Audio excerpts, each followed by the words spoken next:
बिस्मिल्लाहिर्रहमानिर्रहीम। अस्सलाम वालेकुम। आज 15 नवंबर है और दिन है मंगल का। आप जानते हैं कि इस वक्त सिविल मिलिट्री इख्तिलाफ़ात की ख़बरें ज़बान ज़द-ए-आम हैं। शहर इक़्तिदार में अफ़वाहें हैं कि सिविल मिलिट्री इख्तिलाफ़ात हैं आर्मी चीफ़ की तकरीर के मामले पर। मुस्लिम लीग नून ने अपने तमाम हामियों को बता दिया है कि नया आर्मी चीफ़ कौन होगा, और साथ ये भी कहा जा रहा है कि नहीं, अभी हम मुशावरत भी करेंगे। अगर आपने मुशावरत अभी करनी थी तो फिर ये कैसे हो गया कि आपने अभी से एक जो लेफ्टिनेंट जनरल हैं उनके हक़ में कंपेन चलवा दी और बाकियों के ख़िलाफ़ एक तो ज़ाहिर है कंट्रोवर्शियल बना दिया जनरल फैज़ साहब को मरीम नवाज़ ने। अब ये भी बड़े सवालात हैं कि क्या मरीम नवाज़ ने जो जनरल फैज़ साहब को टारगेट किया था और उनके ख़िलाफ़ मुहिम चलाई थी, क्या वो मरीम नवाज़ का अपना फ़ैसला था, शरीफ ख़ानदान का अपना फ़ैसला था, या वो भी उनको कहीं से कहा गया था कि जनरल फैज़ साहब को इतना कंट्रोवर्शियल कर दें, इतने उनके ऊपर हमले करें कि कल को वो आर्मी चीफ़ ना बन सकें। ये भी एक बड़ा खैर सवाल है। जिस तरह से शरीफ ख़ानदान ने एक मुहिम चलाई और जो भी मामलात हुए माजी में वो आपके सामने हैं। बल्कि आपको मैं याद दिलाते चलूँ कि मरीम नवाज़ साहबा ने एक दरख्वास्त भी इस्लामाबाद कोर्ट में दायर की थी जिसमें जनरल फैज़ साहब के हवाले से काफ़ी सारी चीज़ें लिखी गई थी, और उसके बाद मीडिया टॉक भी होती रही और मुसलसल टारगेट करते रहे जनरल फैज़ साहब को। ये अलग बात है कि अब शरीफ ख़ानदान के ही करीबी ज़राए ये बताते हैं कि 29 नवंबर के बाद शरीफ ख़ानदान जो मुहिम चलाएगा जनरल बाजवा साहब के ख़िलाफ़, वो कि अभी से चला तो अभी से दी गई है, क्योंकि वो अपने हामी साहब को यही कह रहे हैं कि जनरल बाजवा एक्सटेंशन चाहते हैं, हम नहीं दे रहे। लेकिन जो 29 नवंबर के बाद वो कंपेन चलाएंगे उसमें वो कहेंगे कि जनरल फैज़ ने जो कुछ किया था वो उन्होंने अपनी ज़ाती हैसियत में नहीं किया था, बल्कि वो इंस्टीट्यूशन के बिहाफ पे किया था और जनरल बाजवा के बिहाफ पर किया था। तो इस तरह से वो जनरल बाजवा को टारगेट करेंगे। ये बात आप नोट करके रख लें, ये बात आपके सामने आएगी। और फिर अभी जो चीज़ें चल रही हैं उसमें जैसे मैंने आपको बताया कि बड़ी एक कन्फ्यूजन है, क्योंकि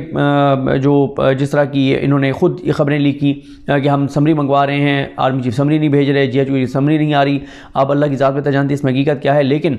एक ऐसे मौके के ऊपर जब सिविल मिलिट्री इख्तिलाफ़ात की ख़बरें सामने आ रही हैं, जब अफवाहें हैं, उसी दौरान शहबाज शरीफ साहब का कोरोना पॉजिटिव हो गया है और शहबाज शरीफ साहब ने क्वारंटीन कर लिया ख़ुद को, और अब शहबाज शरीफ साहब की मेल मुलाकातें जो हैं वो बंद हो जाएंगी। कुछ दिन के लिए वो बिल्कुल अलग थलग रहेंगे। अब इसने मज़ीद एक तक़वियत दी। ये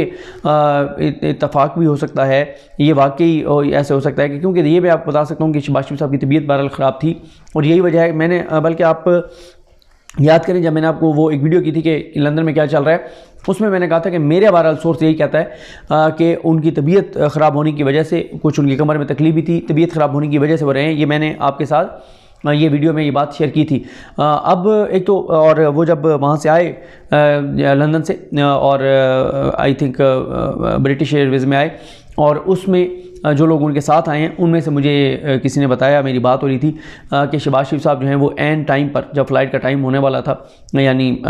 जब टाइम था एंड टाइम के ऊपर वो आए, और शहबाज शरीफ साहब ने मास्क लगाया हुआ था, कैप थी सर के ऊपर, कोट पहना हुआ था और कोट मतलब ऊपर तक किया हुआ था। इस तरीके से वो अचानक आए कि कोई पहचान ना सके, क्योंकि आपको पता है कि शरीफ ख़ानदान के लिए बड़ा इशू है। मियाँ नवाज़ शरीफ, आपने कल भी एक वीडियो देखी कि मियाँ नवाज़ शरीफ जब निकल रहे थे तो कैसे वहाँ पे वीडियो बनाते हुए एक शख्स ने जो है वो चोर चोर के नारे लगाए और इमरान खान जिंदाबाद के नारे लगाए। तो ख़ासा मुश्किल है शरीफ ख़ानदान के लिए लंदन में रहना, लंदन उतरना, लंदन से वापस जो है फ़्लाइट में बैठना। अज़ान हो रही है, बाद में बात करते हैं जी। तो मैं बात कर रहा था कि वो एंड टाइम पर आए और बिज़नेस क्लास में चले गए और जाते वो सो गए, और इस दौरान जो उनके साथ लोग थे उन्होंने बताया कि उन्होंने जब कुछ खाने के लिए उनको तलब हुई तो फिर जो एयरलाइन का स्टाफ है उनसे जो है वो केला पूछा गया, क्योंकि शहबाज शरीफ साहब ने कहा कि वो केला खाना चाहते हैं। लेकिन एयरलाइन में जो है वो बाकी फ्रूट तो थे, बहुत से फ्रूट थे बाकी, लेकिन उन्होंने जो बिज़नेस क्लास आगे होती है, शायद पीछे भी कोई एक बिज़नेस क्लास का केबिन होता है, दोनों जगहों से उन्होंने चेक किया, लेकिन बाकी फ्रूट मौजूद थे लेकिन केला नहीं था।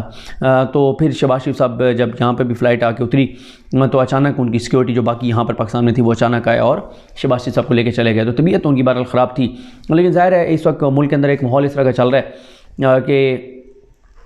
जो भी चीज़ हो रही है उसको सिविल मिलिट्री इख्तिलाफ़ात की जो अफवाह है, जो एक तासुर दिया जा रहा है या वाकई है, जो ये सारा माहौल है उससे जो है वो जोड़ा जा रहा है। क्योंकि अब ये बात को ढकी छुपी नहीं रह गई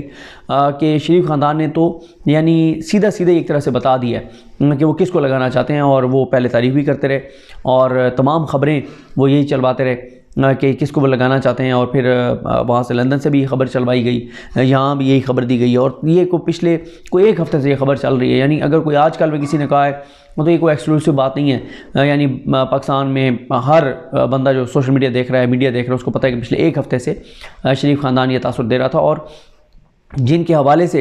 ये तासुर दिया जा रहा है कि उनको मनाया जा रहा है, उनके हवाले से आपको पता है कि ये भी खबर जारी की गई थी कि उनको जो है वो प्रोटोकॉल भी जो है वो दे दिया गया है, और इस तरह की बातें को कि उसमें कोई हकीकत नहीं थी कि उनको अभी से प्रोटोकॉल दे दिया गया, उसमें कोई हकीकत नहीं थी। लेकिन बहरहाल ये चीज़ें भी चल रही थी क्योंकि उनका नाम फ्लोट हो रहा था शरीफ ख़ानदान के हलकों में, और उनके हक़ में कंपेन भी चल रही थी, उनकी तारीफ़ें भी हो रही थी, और बाकियों के ख़िलाफ़ ना सिर्फ ये कि जनरल फैज़ साहब के ख़िलाफ़ तो वैसे ही इतनी ज़्यादा मुहिम चलाई गई। और ये अफसोसनाक है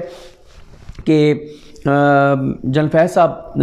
के ख़िलाफ़ जब कंपेन चल रही थी तो ज़ाहिर है वो DGISI रहे, कोर कमांडर हैं, और कोर कमांडर पेशावर थे उस वक्त जब बहुत ज़्यादा उनके खिलाफ कंपेन चल रही थी। DGISI के तौर पर भी उनके खिलाफ बहुत ज़्यादा कंपेन चल रही थी, फिर कोर कमांडर थे, लेकिन उसके ऊपर उस तरह का इदारे का रिएक्शन बहरहाल नहीं आया था जिस तरह का रिएक्शन आना चाहिए। इसलिए फिर सवालात उठते हैं कि क्या मरीम नवाज़ और नवाज शरीफ वो जो टारगेट उनको बाद में कर रहे थे, क्योंकि एक नाम उन्होंने छोड़ दिया था आर्मी चीफ का, और फिर जनरल फैज़ साहब को सिर्फ अकेले जनरल फैज़ साहब को टारगेट करते रहे, तो क्या वो खुद से कर रहे थे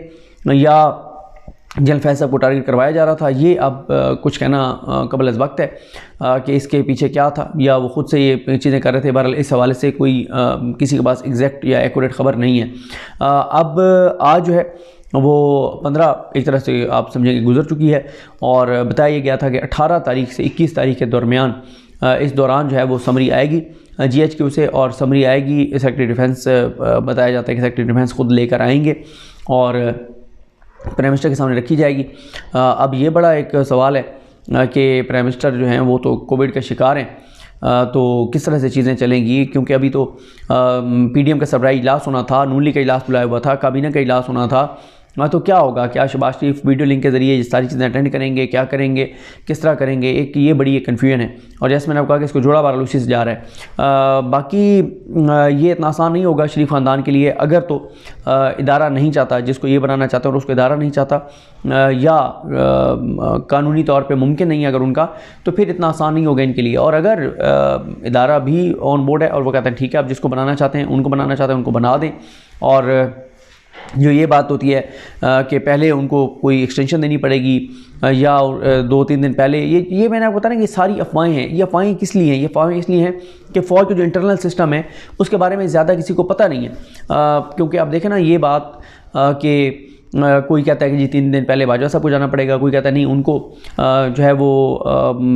as a lieutenant general extension दी जा सकती है, वो दी जा सकती है, उसमें कोई इशू नहीं है, और उसका इस कानून से कोई ताल्लुक़ नहीं है जो आर्मी चीफ एक्सटेंशन वाला है। फिर ये भी कहा जाता है कि उनको जो है वो वाइस चीफ बना दिए। इस तरह की मैंने आपको बताया कि इतनी ज़्यादा चल रही हैं अफवाहें चल रही हैं मार्केट में, और हो सकता है ये सारी की सारी फीड की गई हों, मकसद कुछ और हो, पता चले जब अपॉइंटमेंट हो पता चले कि वो बिल्कुल ही कोई और नाम है, और ये खबरें किसी और वजह से चलवाई जा रही थी। क्योंकि एक ये भी है कि खान साहब का एक नाम के ऊपर एतराज़ है, कुछ लोग ये भी कहते हैं कि जानबूझ के वो नाम सर्कुलेट करवाया जाता है ताकि खान साहब रिएक्ट करें और कोई ब्लंडर करें, कोई गलती करें, इदारे के ऊपर अटैक करें, ये बातें भी जो है वो चलाई जाती हैं। तो बहरहाल इस सारी अफवाहों के दौरान शहबाज शरीफ साहब को ये कोविड की खबर आई है, और इसको लोग उसी से जोड़ रहे हैं। लेकिन मैं आपको ये बता रहा हूँ कि मेरी बहरहाल इत्तला यही है कि उनको पहले बुखार था, उनकी तबीयत नासाज थी, और ये भी ज़ाहिर है जितना वो ट्रैवल कर रहे थे, मुसलसल ट्रैवलिंग, और जहाँ भी जिस भी दुनिया के मुल्क में गए हैं, कोशिश उन्होंने ये की कि वापसी बरास्ता लंदन ही आएँ ताकि वहाँ भाई को मिल के आएँ, और वो सारे मामला सारी चीज़ें। तो अब क्या होगा किसी को कुछ पता नहीं है। वो क्वारंटीन कितने दिन रहेंगे, क्या कोई वो मुलाकात नहीं करेंगे, कोई वो डॉक्यूमेंट साइन नहीं करेंगे, वीडियो लिंक के ज़रिए चीज़ें करेंगे, या कोई भी जो उनको उनके करीब जाएगा वो सारी किट पहन के जाके और वो कोई चीज़ें करवाते रहेंगे। ये कन्फ्यूजन ही कन्फ्यूजन है, और इस हवाले से अब देखना होगा। ये भी हो सकता है कि अब क्योंकि वो कोविड के शिकार हैं, पता नहीं अब उनकी जो मुलाकातें हैं उनका क्या बनेगा। बहुत सी आम मुलाकात उन्होंने करनी थी, मीटिंग्स करनी थी, ये सारी कन्फ्यूजन है। बहरहाल चीज़ें तो टाइम बड़ी तेज़ी से गुजर रहा है, और